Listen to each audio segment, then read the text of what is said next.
idea is to ensure that you guys, the lawmakers, you get closer even to the people. We understand that not so many don't even know their reps, maybe except when election comes close. So we say, okay, let us arrange something that, as much attention is being paid on the executive, know those that are actually representing you. Yeah, good idea. At the very harm where democracy is. Good idea. Good idea. So, moving on, let's start from, you agree that this misconception that nothing serious goes on here beyond the parks, beyond the monies being shared and what have you. For example, there are many who share now that it's official vehicle even necessary. You know, many of you guys are big before coming into the house. So what's the essence really of an official vehicle? I think it's very ridiculous for anyone to responsibly, with a straight face, and say a federal lawmaker, a senator of the Federal Republic of Nigeria, a member of the Federal House of Representatives should not have an official vehicle. It's very ridiculous. You can't say because I had personal vehicles in my life, I've been having vehicles for years, then I should not have an official vehicle. It's like saying the next governor of your state was probably a big boy before he became a governor. He should not have an official car. Or the president, Tinubu, we all know he's not a poor man. He should not have official vehicles. I think it's ridiculous and it is insulting to the parliament, to the legislative arm of government. In fact, it's insulting to democracy to say federal lawmakers should not have official vehicles. I have no apologies for that. I think it's ridiculous that this discussion is even coming up at all. But it's more like saying, okay, bank CEOs shouldn't enjoy the... Well, you can even argue that, okay, that's the private sector, that's business. That argument is fine. Well, government, federal legislator, a distinguished senator of the Federal Republic, honorable member of the House of Representatives. Come on. The question shouldn't even arise at all. So you consider it a necessity? If it is dash, then it's a problem. But it's not dash. It's an official vehicle. It's an official vehicle. You either leave it at the end of your fourth term or the depreciation is calculated and you can buy it. Okay. But if you don't want to, you have to leave it. Okay, so it's I don't see any problem with it. For the period you're in the house, it's official. It's not yet. It's officially not yet your vehicle. Until you leave and you decide to. You have the choice of bringing out money to buy it. If you don't buy it, what happens? You can leave it. So if you refuse, I don't know. That's the administration of the National Assembly. That's the headache. But to the best of my knowledge, it is not your vehicle until if you buy it after you leave office. Yeah. And I think it's necessary because you guys are the ones even going back home consistently. Yeah. For feedbacks and consistency projects and whatever. Now, staying on vehicle because it still borders on cost of governance. I think that is why people are really bothered about saying, look, all these costs, when you consider it is a strain on the budget. You know, there are some who say, Ronsaye report, for example, that has suggested that, look, let us reduce cost of governance to the barest minimum. Do you consider the National Assembly budget a strain or National Assembly funding a strain on our national budget? No, not at all. And there are many angles you can look at. Firstly, what is the budget of the legislative arm of government versus the executive arm of government and then the judiciary? We have three arms of government, don't we? Executive, legislature, and judiciary. The legislative budget, it's about 1% to 1.5% of Nigeria's budget. Really? How that can be a burden, I don't understand. In fact, I highly recommend that the judiciary and the legislature should assess about 5% of the budget. Now, people will think on the street, and I think some people online try to mislead people, or maybe they don't even know themselves. They will say things like 400 people for this, but no, it's not 400 people. It's thousands and thousands of people that work in National Assembly. Our fathers, our mothers, brothers, sisters, cousins, nephews, nieces that work, their salaries, their leave allowance and all that make up this money. So I think at 1%, 1.23% of 1.3% of the budget, saying it's a burden, I don't agree at all. Should cost of governance go down? Why not? Okay, we'll talk about paucity of funds. Cost of governance should go down. But should cost of governance go down only in the legislative arm of government? Why? Why can't it go down across board? Then we know that you are not trying to scapegoat the National Assembly. What we are witnessing is scapegoating of National Assembly. Everything, you don't look at it across board, right? Let's all say no official cars for public officials. Fine. Let's all use Okada. All right? Let's all use made in Nigeria vehicles. Let us import vehicles. But you cannot single out on how. It doesn't. Why do we? And I think it's so sweet for the press and social media to do that today, right? Nobody cares about what the executive is doing. I'm not saying what they're doing is right, or maybe they should. If we do wrong, they should leave us. No, that's not what I'm saying. I'm saying let us balance these things and don't let's scapegoat the National Assembly. If we want to have a democracy, let's know we want to have a democracy. If you don't want, let's agree we don't want, because the National Assembly is the symbol of democracy. Indeed. Without the National Assembly, there's no democracy. Because the military has judiciary. In the military, anyway. there's the executive. They have the ministers. They have all that. There's the judiciary because the courts are there in the military rule. So the difference between the military rule, apart from the fact that they got there by coup and they wear khaki, the difference between a democracy and other forms is the presence of the judiciary. So we talk about the United States presence of the legislature. We talk about this U.S. democracy that's very strong. It's because their legislature, their Congress is very strong. So if we want our democracies to be strong, we must all back National Assembly to be strong, because that's the symbol of democracy. Without National Assembly, there's no democracy. So we need to decide what we really want. Orosai report, fantastic. There are so many agencies that I consider redundant. And yet they are getting votes, they are getting appropriation, they are getting official cars. No one is talking about these things. What makes the news is the National Assembly. Like I said, if National Assembly does something wrong, I'm not doing whataboutism here. That what about that, what about... No, if we're doing something wrong, fine, let's talk about it. But please, let it cut across board, because if it doesn't cut across board, it's looking like a campaign against National Assembly. It's not looking like we're doing it out of interest for the country. I like your clarification of 1%. That is, for every 1 million budgeted for the nation, 10,000 naira comes to the National Assembly. Yeah. And I've been here a while, so I know it's definitely beyond just the 400 lawmakers. Yeah, and definitely. This runs as a proper civil service. Yes. So I get it.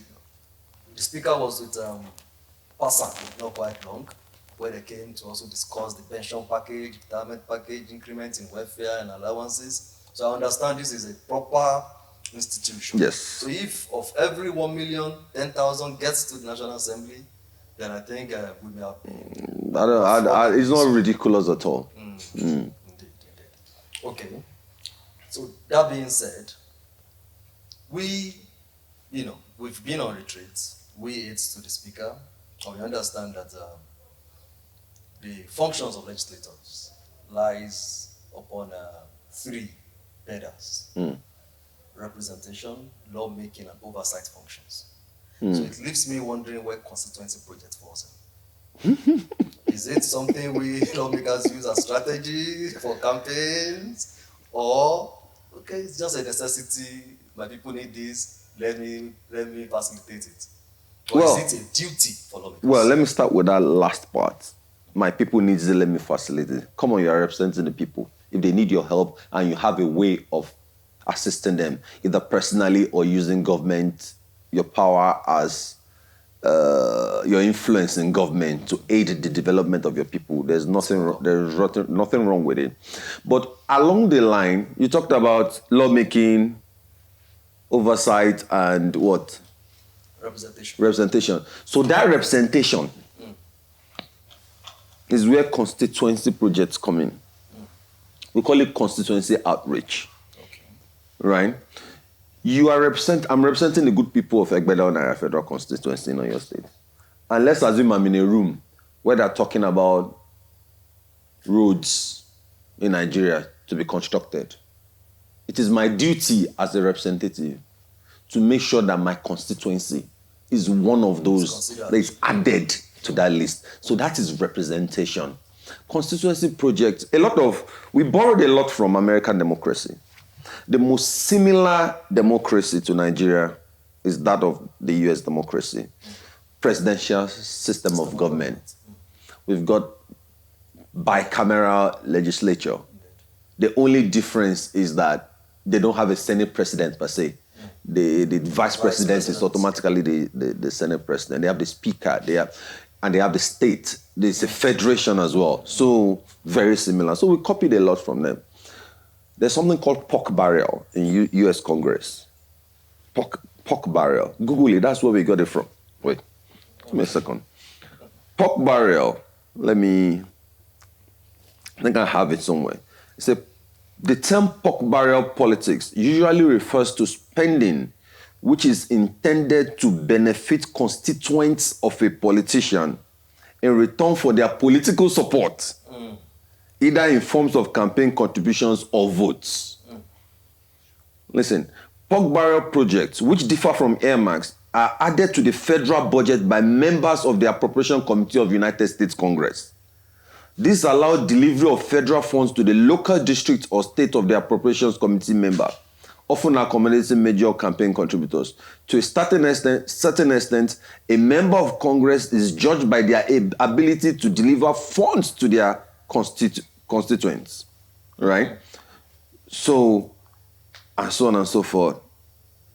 So, this is not a Nigerian thing. Some people just say, oh, just go and make laws. It's not your job to... No. It's standard practice from the most developed democracy.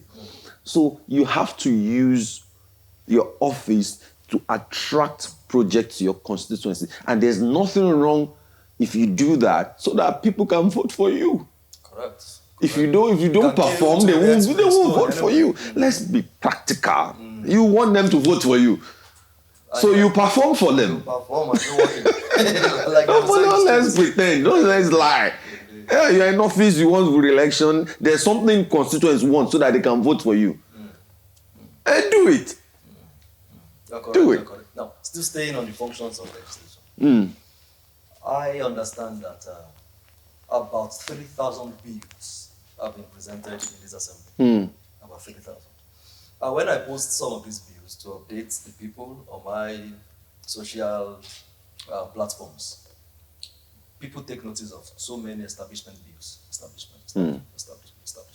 And then they begin to bother that the ones on ground already, how well are they being managed? Many are even considering, maybe we privatize some of these national institutions. What's your take on that? Well, let me tell you what I think. I think many of them are unnecessary. But we just talked about people voting for you. You're campaigning, and the people say, we want you to bring a university here, or a University of Agriculture. Because the neighboring community has it. We want you to, there's no Federal University of Agriculture or whatever, Federal Polytechnic or Teachers College, Police College, whatever. We want in our state or in our constituency. And we're voting for you. We want you to go and bring it. Now you campaign, You now come to Abuja. So you are torn. The establishment bills, they are too much. There's no money. So principled national state leader, national statesman, elder statesman. No, we can't be doing it. But your constituents say this is what they want. Who do you listen to? Those are put you there. You're answerable to them anyway.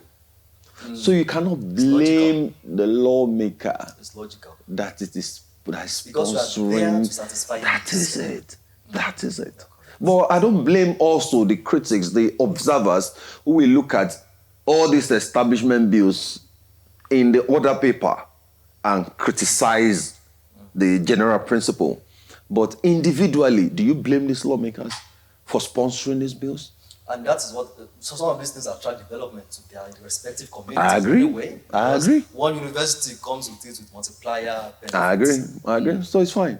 We don't have to keep dealing with it. Okay, so what's your own favorite bill?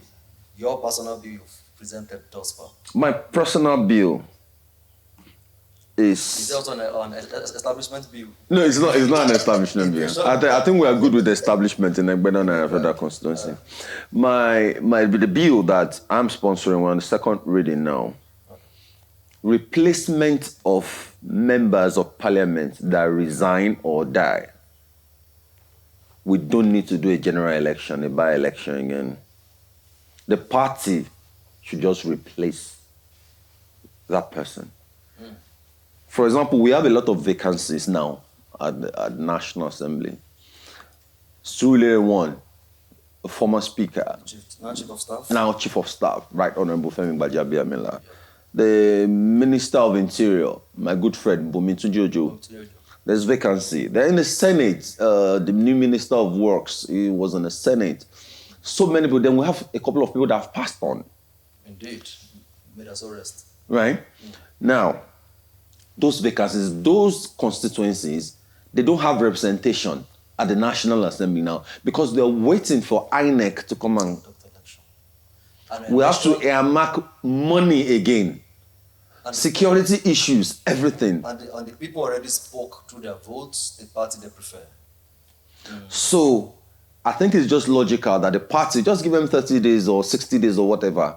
Go and conduct the way you selected or appointed or elected that person to represent your party in the first instance, maybe through primaries, consensus, indirect primaries, direct primaries, whatever you guys did in the first place, go and do it again At party level and put the name forward, and that person will run the term to the end. Now, again, there's precedence. It's not, I refer to U.S. democracy, U.S. Congress earlier on. That's how it's done. If a senator, for example, dies or resigns, they just replace. In fact, they don't even tell them to go and do primaries. The governor of the state will just appoint. Me, I'm not supporting that. That the governor, we don't have to do it exactly as they're doing there. We can have our own. Yeah, we can have our own. So we can go and do our primaries and just replace them.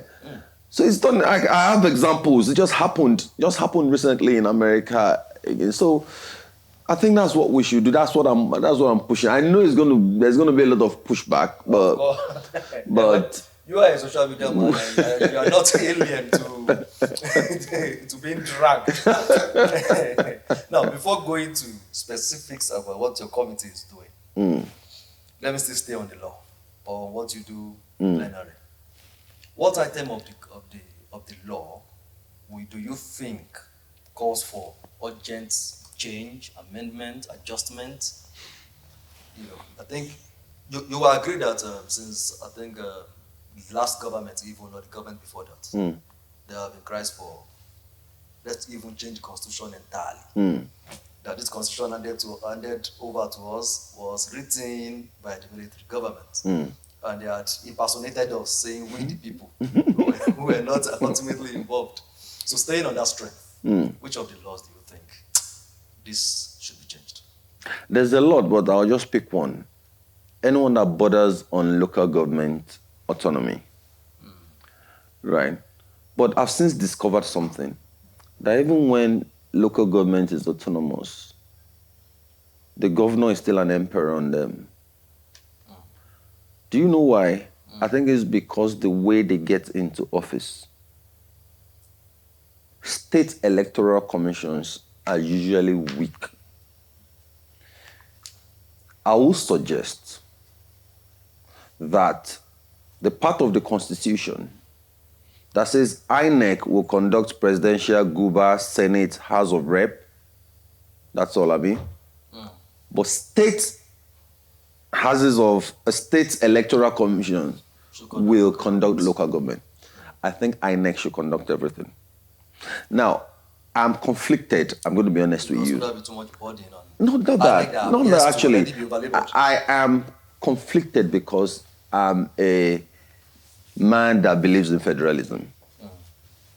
But I think we can temporarily have this and have INEC conduct. The last time we had proper local government elections, local government administration was 1998.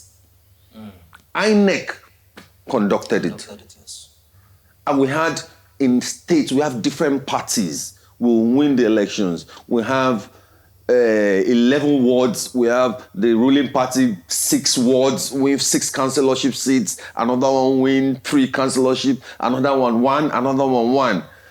True democracy is being practiced at the grassroots. Now the governors just appoint. They know that if PDP is in charge in this state, all the local government, all the highest councillorship seats goes to PDP. If APC is the one in government, all the chairmanship, let's be honest, is that possible? Because is that possible? Some of these local governments where they win councillorship easily, the governor may have even lost.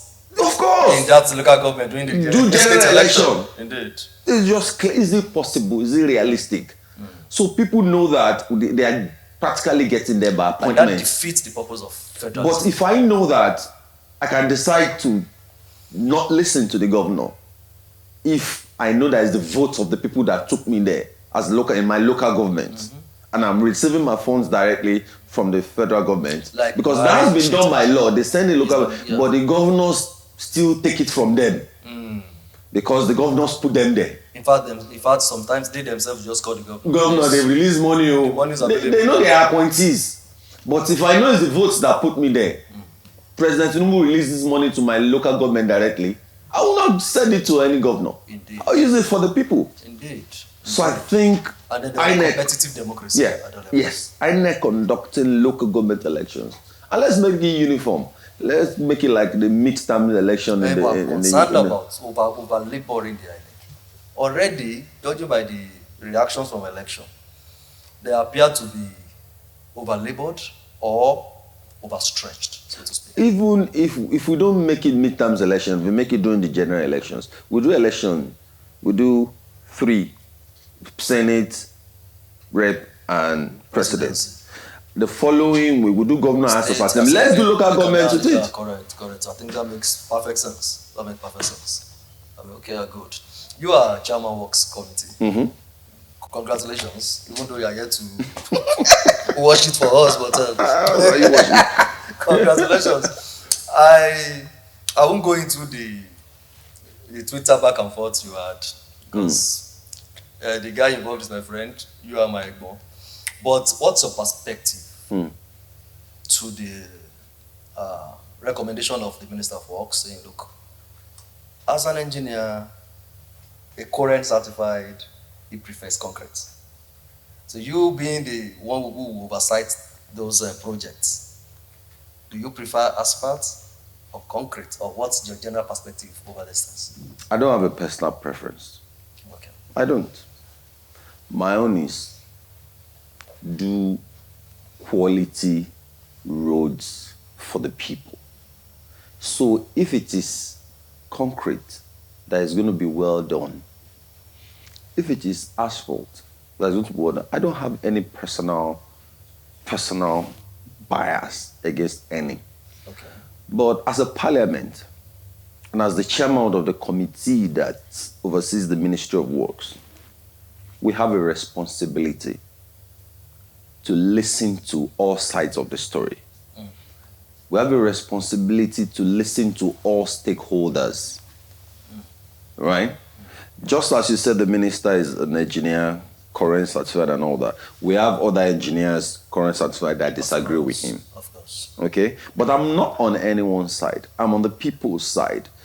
And we also had a lot of petitions that say that they are complaining that legal a lot of legal issues. The contracts were awarded as asphalt, and now midway they're saying convert to concrete. So there are legal threats. So as a parliament, it makes sense for us to wade into the matter. Like I said, I have no personal preference. From the little I've seen since we've been investigating the matter, a well-done road is a well-done road. If it's concrete and if it's badly done, it will fail. Indeed. And if it is asphalt, if it's badly done, it's going to fail as well. So, and we have roads that are asphalt that lasted 20, 30 years in this Abuja without a single pothole. Indeed. And we have cement that are doing very well as well, concrete that are doing very well as well. So I think it's the quality control, quality assurance of the Ministry of Works that must be improved and make sure that the work is done perfectly. We at the House will continue to carry out oversight visits to make sure only the top Contractors. Materials, contractors, process is adhered to. That's my concern. I have no. What's my own with? What's my own way? With asphalt. I don't prepare, but I have a job to do. I can't sit down as a chairman and I'm getting petitions, legal threats, memos from different stakeholders. We're all stakeholders, the people, the engineers, the contractors, the ministry, the parliament. We're all stakeholders in this thing. It's not a one-man show, right? If it's a one-man show, the one-man show can say, this is what I prefer, and this is what we change today, and this is what we do. It's not a one-man show. This is a federal government. It's not a one-man show. So we all come together and say, okay, we find this, we can't stop you from doing this, but if you're going to do this, let us do this, let's come around the table and decide. I think there's too much politics going on underneath.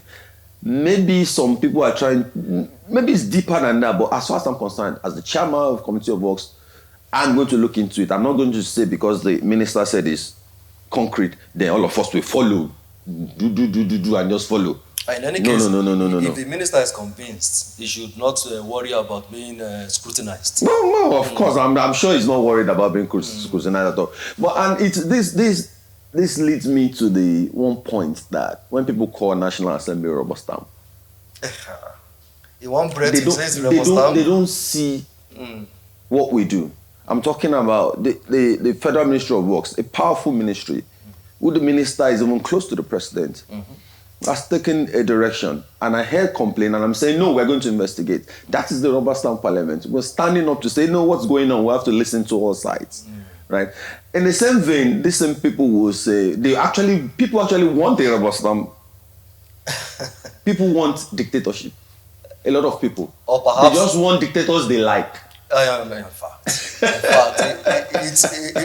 it's all about let your oppressor be for my own. So I don't. What about whoever is saying anything? I'm going to do my job and make sure we look into the matter. A public hearing is coming up.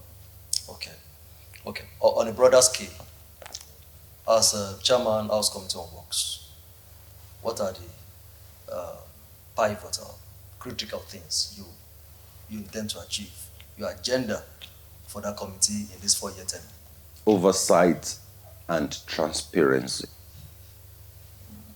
Oversight. Look, we just talked about this concrete and I said it's about being well done. Quality control, quality assurance.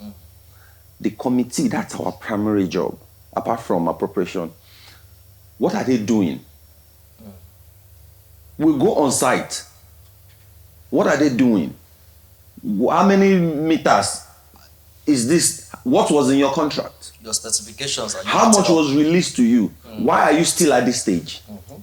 We are going to Kaduna by road tomorrow. We're going to Kaduna by road tomorrow to look at something.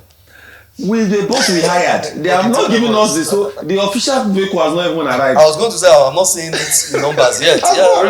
Really. It has not arrived. We have to go and pay. We hire vehicle. So we're going next tomorrow. When we come back from Kaduna tomorrow, we are going to Kogi, Obajana. We're going to look at some concrete projects. We're going to Ebonyi to look at the ones the Minister of Works has done, he did when he was the minister, right? We're going to Dangote, Lekki, Ekpe side. He's doing some. So that's your oversight and transparency. We're going to carry the press along. And social media, like you said, I'm active on social media. We keep pushing this content on social media and let the world see and decide. I must say one of the things I noticed upon my resumption is, unlike our assumption that nothing is being done, all they do is share money. Lawmakers resume on Monday, resume early, close late, plenary 3 days a week. So activities are really going here. Committee works and round the clock. Look, and sometimes they leave for weekend. Let me tell you something funny. This committee work, this Kaduna and Kogi that we're going to next tomorrow. So we send messages to members. Like, okay, about 20 of us, let's go. Do you know 13 were on other assignments on other committees? I can imagine. And there are apologies. Our committee on power, we're here. Committee on agric, we're here. Everybody is busy. And that's why usually plenary is usually empty, not too many people. And that's why it is abroad as well. Because they're engaged. They're engaged in meeting rooms, petitions, yes. investigations, public hearing, oversight. Indeed. They're everywhere. Indeed. So a lot is going on. If we all come, I'm not saying it's perfect, right? There's a lot of nonsense that I think still goes on that needs to be worked on. But if everybody can come and put eyes and say, okay, let's improve the legislature. Let's make the legislature solid. Nigeria's democracy will be better for it. Which is what we're trying to do. Bring more attention to it. So that people would ask the right questions and not just assume, albeit wrongly. We're wrapping up. I know the current chief of staff, former speaker, is a tough act to follow. But without necessarily going into comparison, how will you describe this assembly under the speaker, Pastor Judean, PhD? I must say, from my personal angle, being with him for a few times, I think his PhD is not honorary. His approach to issues, his candor, and his maturity. It's impeccable, I must say. I'll say so far, so great. So far, so great. But still early days. There's still a lot to do. We're barely 6 months in office. But like you said, his candor, his maturity, his cool man of handling issues. And that is the most important thing. You have 359 members, apart from you, with different characters. And the speaker is promoting. I have some members in my committees. They are ready to cause war. One moment. And 359 members. You have to. Who are bosses in their own right. Your colleagues. Who are leaders in their various constituencies. Who got voted for just like you. Some of them's votes are higher than your own vote. Indeed. I'm managing them. And we have a stable, rancor-free house. I think that's all you need. You set up committees, put quality people in charge, then let them work. Your own is to maintain stability. And that he has been doing perfectly. And we're here for him to support him to the very end. And I think the House has also managed to stay out of unnecessary controversy. They always drag us into it now. Yeah, but somehow you still get we're the most hated arm of government. Maybe because we are the youngest. But I also take solace in the fact that there's nowhere in the world that the parliament is popular. It's always... parliament is never popular anywhere. We are the auditors. So the executives don't like us. You know, we in the media, part of our job is damage control. And I must say the speaker had given us an easy job to do. We have not had any reason to begin to control any of his excesses. So I think he had also handled his office with so much maturity. Yeah. You know, and it speaks to the fact that the vote he got on the floor of the House is landslide. When in 2019, when Honorable Gbajabiamila became Speaker, I think about 285, 286 votes out of 360. We're like, wow, This is too mud. much. This landslide. Then this 356. Absolutely insane. Guy. Okay, just touch briefly as we close. How to release you. I know how busy your schedule can be. We launched the legislative agenda, and I saw how decorated the event was. We had in attendance the SGF, the Senate President, and some senators. Senator Kwembamile was here. You know, it was highly celebrated. And I heard the Senate President saying they will follow that leadership. I think this House launched its own agenda first. And I've gone through it. It's staying upon eight steps from economic growth, national security. The one that caught my fancy is e-parliament. Being someone who is strong on social media, what's your take on it? There's nothing wrong with that. It's something that should be worked on, but we have to really look at what's it going to cost, what are the advantages, and so on. Because when you're talking about e-parliament, sometimes we think about, is it the voting process on the floor, which we have the facilities. When it comes to constitutional amendments, we use electronic voting, right? Okay.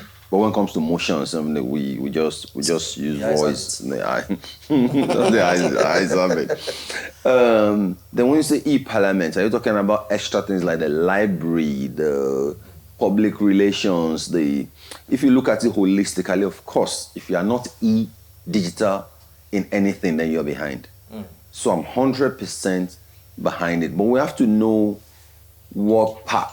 I'm not part of the drafters of the although we all know, we all agreed, we all reviewed it, but the entire scope of the e-parliament is what I don't know, because we have the form of e-parliament because we vote electronically when we need to. But if we're talking about holistically, library, online resources, or searching for past bills, a big encyclopedia of legal, I think is more than necessary. And I'll be glad if this 10th assembly, if we can achieve that. For me, I think it will also help in institutional memory. Because I don't know, can we, by a click of the finger, access bills from 1999? Perhaps not. So the e-parliament could also help in that. I absolutely agree. So that's why I said, is that what it entails? Yes. If that's what it entails, then I absolutely love the idea. But if it's just voting, electronic voting, I think we have that already. Maybe we can improve on it, but yeah.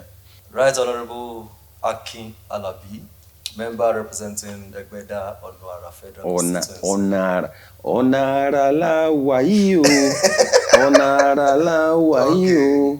Ọlọ́run má jẹ́ ó bàjẹ́ o, ọ̀nà àrà la wà yìí o, ayé ọjọ́ òun làgbé ẹ̀kọ́ ìyá, ayé ti yí padà sọ́nà àrà, ọ̀nà àrà la wà yìí o. If politics and business does not really work anymore, consider music.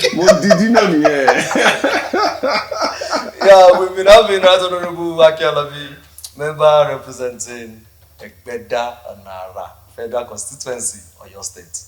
Thank you. It's a pleasure speaking with you. Pleasure's mine. Yeah.